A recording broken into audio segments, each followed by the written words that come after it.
کوئی ایسا سسٹم ہو ہمارا ملک خوشحال ہو جائے. یہ اس بیٹی کی خواہش تھی, میں کچھ کہہ نہیں سکتا. یہ بل دیکھیں, میرے گھر میں ایک پنکھا اور ایک بلب ہے. اب میرے باپ سے کہہ رہی ہے کہ مجھے کہیں فروخت کر دو یا مجھے جسم فروشی پر چھوڑ آؤ کسی جگہ پر. میرے زخم تو نہ بھر سکے, لیکن انہوں نے راشن دیا مجھے. اس پولیس اہلکار نے, اس علاقہ انچارج کے یعنی ایس ایچ او نے. اعوذ باللہ من الشیطان الرجیم, بسم اللہ الرحمن الرحیم. ناظرین, سی نیوز کے اسٹوڈیو میں آپ کا ہوسٹ یاسین لاک آپ کو خوش آمدید کہتے ہیں. آج ہم اپنے اسٹوڈیو میں آپ کی ملاقات کرائیں گے ایک غریب رکشہ ڈرائیور سے جن کا تعلق مظفر گڑھ سے ہے. گزشتہ دنوں ایک انتہائی افسوسناک واقعہ پیش آیا جس میں رکشہ ڈرائیور نے اپنی کم سن بچی کو فروخت کرنے کے لیے بازار میں لے آیا. انتہائی افسوسناک اس واقعے نے نہ صرف ہمیں بلکہ پورے معاشرے کو سوگوار کر دیا ہے. یہ بطور قوم ہمارے لیے انتہائی ڈوب مرنے کا مقام ہے. تو ان رکشہ ڈرائیور سے بات چیت کرنے کے لیے آج ہم نے اپنے اسٹوڈیو میں انہیں مدعو کیا ہے.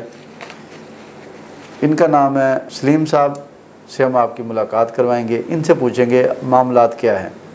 السلام علیکم سلیم صاحب. جی وعلیکم السلام ورحمۃ اللہ وبرکاتہ. اللہ آپ کو صحت والی زندگی عطا فرمائے اور خاتمہ ایمان پر ہو. جب دنیا سے جائیں تو حضور پاک صلی اللہ علیہ وسلم کی زیارت ہو جائے. اس دعا کے ساتھ بہت شکریہ یاسین صاحب, آپ نے اتنی محبت سے جو اس وقت ملک پاکستان میں چل رہا ہے اس کو اجاگر کر رہے ہیں, مسائل بیان کر رہے ہیں, اور ایک رکشہ ڈرائیور کو اپنے اسٹوڈیو میں سی نیوز میں بلوایا ہے. میں آپ کی محبتوں کا بھی شکریہ ادا کرتا ہوں اور میری آواز اعلیٰ قامت تک پہنچانے کا بھی شکریہ. نہیں, کوئی شکریہ نہیں, یہ ہمارا فرض بنتا ہے, ہمارا کام ہے. معاشرتی مسائل جو ہیں وہ ہمیں ہائی لائٹ کرنا ہی ہماری جاب ہے. تو یہ بتائیں سلیم صاحب, آپ کیا کرتے ہیں؟ جی میں رکشہ ڈرائیور ہوں. اور رکشہ چلاتے ہیں؟ نہیں, جہاز چلاتا ہوں. مطلب صرف رکشہ ڈرائیور ہی کرتے ہیں, کچھ اور بھی کرتے ہیں؟ اور جناب, بندہ رکشہ ہی چلا لے تو یہی بہت ہوتا ہے. رکشہ چلا کے اگر اپنے بچوں کا پیٹ پال سکتا ہے تو یہی بہت ہے, ورنہ یہ جہاز سے بھی مشکل ترین ڈرائیونگ ہے یہ رکشہ چلانا. رکشہ چلانا آپ کہتے ہیں جہاز سے زیادہ مشکل ہے؟ جی. تو یہ جو جہاز کے ایروپلین کے کیپٹن ہوتے ہیں یہ آپ کے سامنے پھر زیرو ہوئے؟ نہیں, زیرو نہیں, وہ ہیرو ہیں. وہ ہیں آسمانی ہیرو, میں ہوں سڑکوں کا ہیرو. جیسے وہ گانا نہیں ہوتا تھا, ہو ٹانگے والا وہ ٹانگ لاہور دا ہوئے تے پاویں چنگ دا, ٹانگے والا خیر منگدا, ہو ٹانگے والا خیر منگدا, ہو ٹانگ. لیکن یہ اس ٹائم سوچ سواری تھی نا, تو وہ اس قسم کی گفتگو بھی ہوتی تھی, گانے بھی ہوتے تھے, سواریاں بھی اس میں بیٹھتی تھی, شہر بھی جاتے تھے, اسٹیشن پہ لائنیں لگی ہوتی تھی, ٹانگے پہ جانا بھی ٹانگے پہ, کیڑا ٹانگا گھوڑا سونا وہ دیتے جانا. ہمارے رکشے کا بھی ایسے سسٹم ہے. جہاز کے بھی 2 پہیے پیچھے ہوتے ہیں اور ایک آگے ہوتا ہے, اور رکشے کے بھی. یہ بات تو آپ کی ٹھیک ہے. اچھا یہ بتائیں کہ رکشہ چلانے میں آپ کا گزر بسر ٹھیک ہو جاتا ہے؟ کوئی دور ہوتا تھا یاسین صاحب, اب تو کسی شخص کا بھی گزر اچھا نہیں ہو رہا. کوئی کروڑ پتی ہے یا بھلے چائے کی پتی ہے, کھانے خراب ہوئے پڑے ہیں, بیڑا غرق ہوا پڑا ہے. اس میں ہمارا بھی قصور ہے اور حکمرانوں کا بھی قصور ہے. وہ کہتے ہیں جیسی عوام ویسے حکمران. اور پھر ہمارے اندر ایمان کی بھی کمزوری ہے. ہم شکر صبر اللہ محمد کا ذکر ہی نہیں کرتے, اس سے مانگتے نہیں ہیں. ہم ایک دوسرے سے مانگنے لگے ہیں, بڑا بڑے سے مانگتا ہے, اس سے بڑا اس سے مانگتا ہے, یہ سارے مل کے پھر امریکہ سے مانگتے ہیں. اس لیے پھر کھانا خراب ہے. بھائی مانگنا ہے تو اللہ کی ذات سے مانگو جو ساری دنیا کو دیتا ہے, اور پھر وہ مانگتا بھی نہیں. بے شک اس میں کوئی شک نہیں, اللہ کی ذات سے مانگنا ہے. اللہ پاک نے آگے ہمیں جو اسباب پیدا کرنے کے لیے طریقہ کار بھی بتائیں کہ آپ یہ کچھ کریں تو میں اس کے اگینسٹ آپ اسباب پیدا کروں گا. وہ چاہے تو منصلوہ بھی نازل کر سکتا ہے, بے شک اس کا اختیار ہے. لیکن یہ جو دنیا داری کے کام مزدوریاں ہیں یہ منصب ہمیں اس لیے دیے گئے تاکہ دنیا کا سسٹم چل سکے اور ان کے ذریعے ہمیں اللہ پاک روزی عطا فرما سکے. اچھا یہ بتائیں کہ آپ کے خیال میں کتنے عرصے سے یہ پاکستانی معیشت کا بیڑا غرق ہو گیا؟ یہ نہ پوچھیں جی, میں کوئی 88 میں یعنی کہ 88 की बात है, अच्छा। जब मैं रिक्शा चलाता था, अब भी चलाता ही हूँ। उस वक्त 70 रुपये में आधा क्वार्टर मोबिल और 4 लीटर पेट्रोल रिक्शे में डलता था 2 स्ट्रोक में। 4 लीटर पेट्रोल और आधा क्वार्टर मोबिल उसमें मिक्स करके टैंकी में, और फुटे से हम पैमाइश किया करते थे भाई इसमें कितना पेट्रोल अभी है। अच्छा। उसका बिज़नेस जो होता था, जो उसका जो कारोबार होता था, वो होता था 170, 200, 210। इतने खुशहाल हुआ करते थे, इतने खुशहाल हुआ करते थे, खुश होते थे कि आज मुझे 100 रुपये बच गए। माशाल्लाह। अच्छा। सारे अखराजात निकाल के 25 रुपये ठेका होता था, और ये पेट्रोल 70 में, 25, 70 यानी 95, 5 रुपये दलवाई और 2-3 रुपये जहाँ रिक्शा खड़ा करना वो चौकीदार लेता था। तो ये 210 का, और यानी इस तरीके से सिस्टम बन जाना तो बड़े पैसे थे। आज आप 3000 रुपये कमा लें, अपने घर के अखराजात नहीं पूरे कर सकते। जी, यकीनन उस वक़्त महंगाई नहीं थी, मईशत मजबूत थी, और बहुत सारे उस वक़्त के जो यूरोपियन ममालिक हैं पाकिस्तान से कर्ज़ा लेते थे। ये तो बड़ी खुशाइंद बात थी। आपका सर्कल कितना अरसा हुआ है जिसको आप समझते हैं कि माशी सर्कल आपके घर का कितने अरसे से कमज़ोर हुआ है और आप उस माशी सर्कल को चलाने में नाकाम हुए हैं, मुश्किलात से दो चार हैं, ये बताएं। यासीन साहब, ये कम से कम 5 साल से ना हम बहुत ही डिस्टर्ब हैं, बहुत ज़्यादा डिस्टर्ब हैं। चाहे वो हुकूमत थी या वो हुकूमत थी, भाई रात को सोए तो सुबह 40 रुपये पेट्रोल बढ़ गया, 20 रुपये, 22 रुपये पेट्रोल बढ़ गए। लाइव में ऐसा कभी नहीं हुआ था। मैं पढ़ा लिखा आदमी हूँ, समझता हूँ इस बात को कि ये आलम था भी चलो रुपया 2 रुपये सालाना बढ़ा करते थे या बजट पे बढ़ा करते थे, लेकिन इतना ये पेट्रोल बढ़ गया, मोबिल बढ़ गया। रात टमाटर 30 रुपये किलो, अगले दिन 230 रुपये किलो, 200 ही, यानी कि रात को टमाटर का रेट बढ़ गया। चीनी देख लें आप 225 पे चलेगी। घी देख लें कहाँ बेहतरीन 4 रुपये किलो मैंने खुद ख़रीदा, 2 रुपये किलो दूध ख़रीदा है। आज ये देखें भाई दूध कहाँ का कहाँ चला गया, और वो दूध भी नहीं है।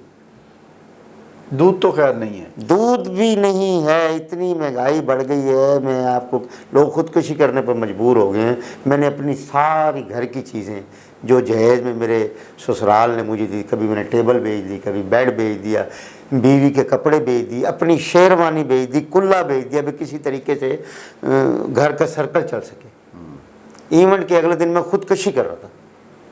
फिर मैंने कहा अगर मैं मर गया, एक तो अल्लाह नाराज़ होगा, और एक फिर मेरे जाने के बाद इन बच्चों का क्या बनेगा। अस्तगफिरुल्लाह। इन्होंने क्या करना है। फिर ये गलियों में रुलेंगे, बाज़ारों में मांगेंगे। मेरी बीवी ने कह दिया कि तुम परेशान मत हो, आप मुझे भेज दें। ये बिल देखें, मेरे घर में एक पंखा और एक बल्ब है।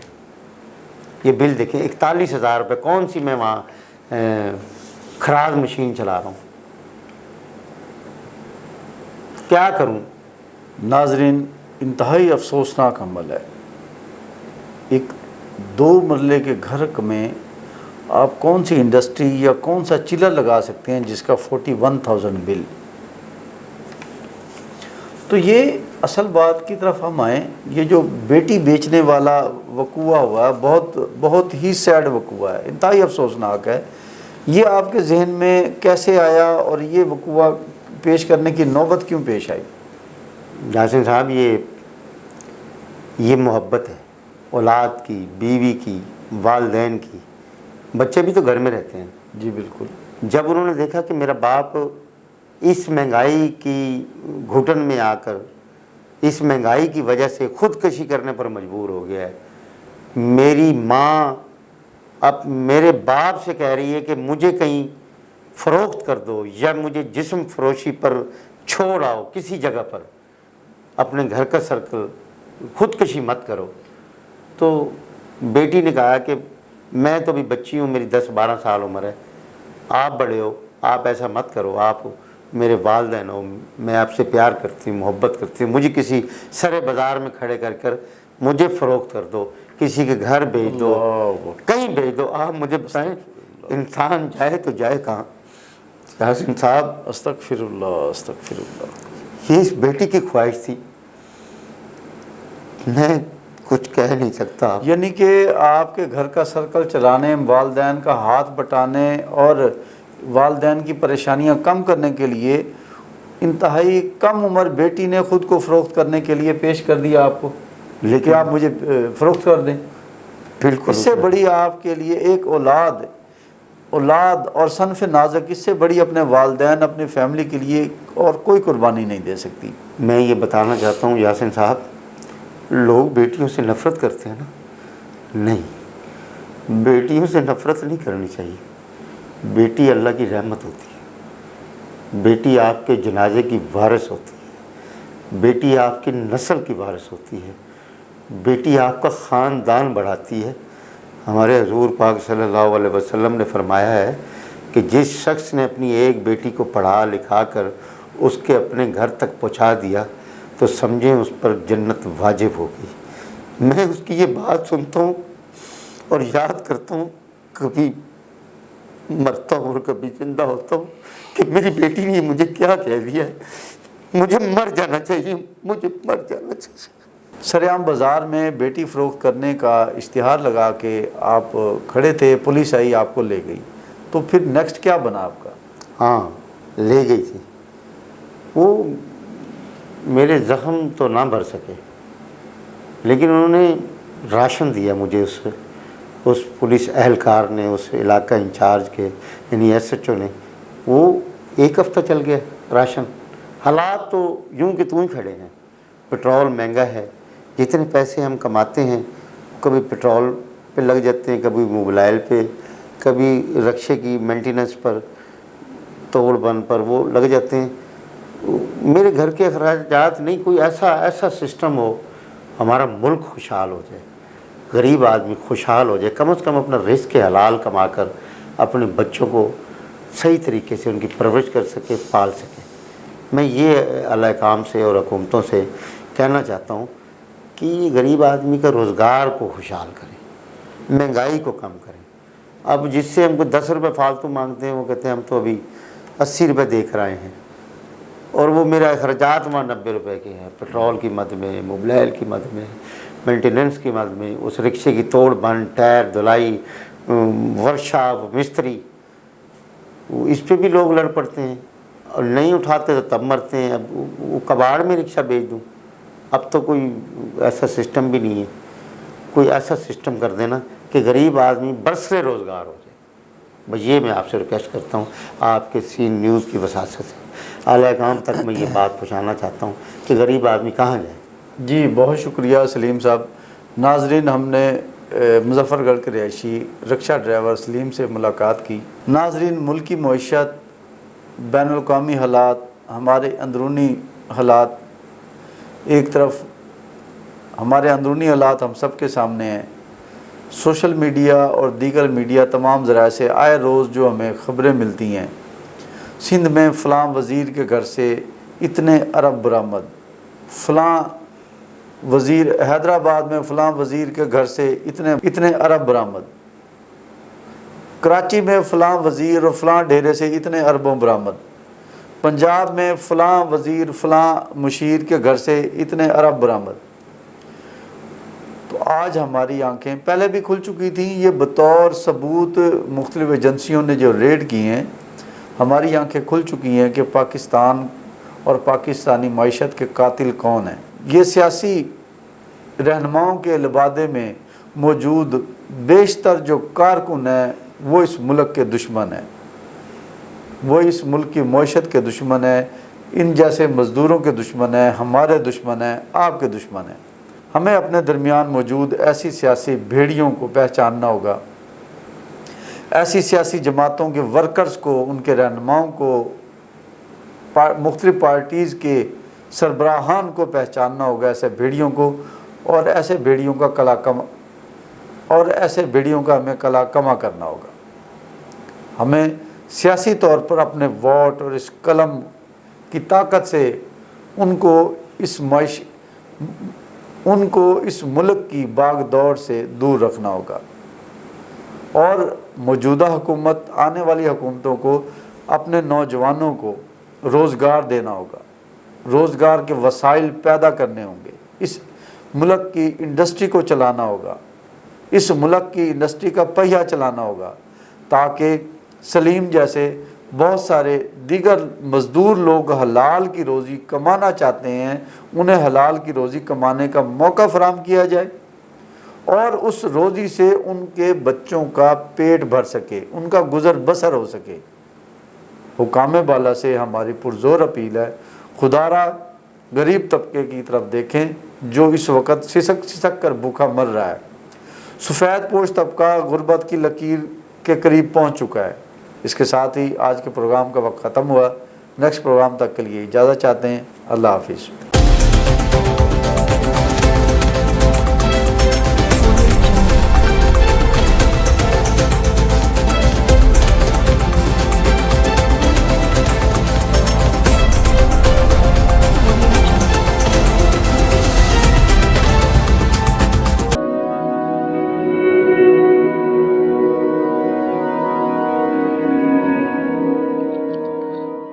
रिस्क अल्लाह के हाथ में है और कभी कभी रज़ाक रिस्क की तकसीम का एहसास उन लोगों को भी अता फरमा देता है कि जो हालात की कड़ी धूप में शजरे सायादार होते हैं।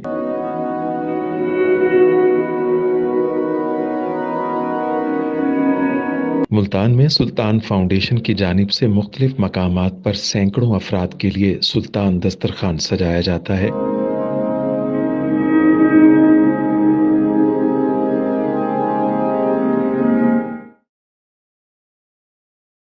हर इंसान सुल्तान दस्तरखान का मेहमान बनता है।